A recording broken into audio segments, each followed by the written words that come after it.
হরমনপ্রীত কৌর যে ক্যাচটা নিলেন সেটা কোনো ক্যাচ নয়।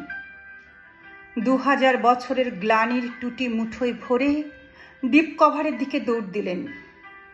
ডিপ কভার থেকে ভারতবর্ষের সমস্ত মাকে বলছিলেন, মা দেখো, মেয়েরা পারে। মা, তোমাকে একদিন ক্রিকেট মাঠ থেকে তাড়িয়ে দিয়েছিল পাড়ার ছেলেরা, বলেছিল যা উঠোনে বসে পুতুল খেল। মা, আমি সেই উঠোন থেকে উঠে এসেছি আর একটা উঠোনে। মধ্যরাতে ঘরে ঘরে 60 কোটি চোখ তাকিয়ে আছে যে উঠোনের দিকে, সেই নবী মুম্বাইয়ের ভরা স্টেডিয়াম থেকে বলছি, মেয়েরা পারে। হ্যাঁ হ্যাঁ, মেয়েরা পারে। 3 স্পিনার, রাধা যাদব, দীপ্তি শর্মা, শ্রীচরণী। কই তাদের কানের দুল?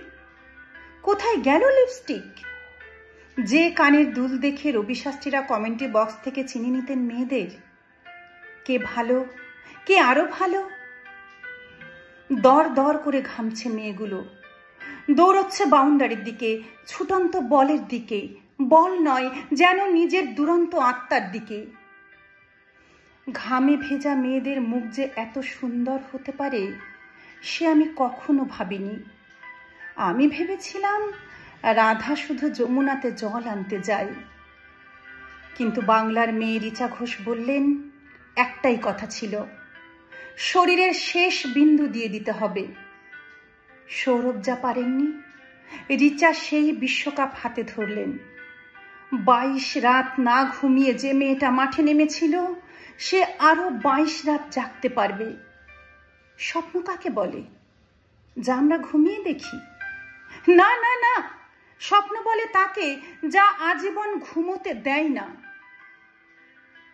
গত 50 বছরে যত ভ্রূণ হত্যা হয়েছে, তারা আজ বলছে, আমাদের একটা মাঠ দাও, আমাদের একটা বল দাও, আমাদের একটা ব্যাট দাও। আমাদের মেরে ফেলো না, আমরাও পারি।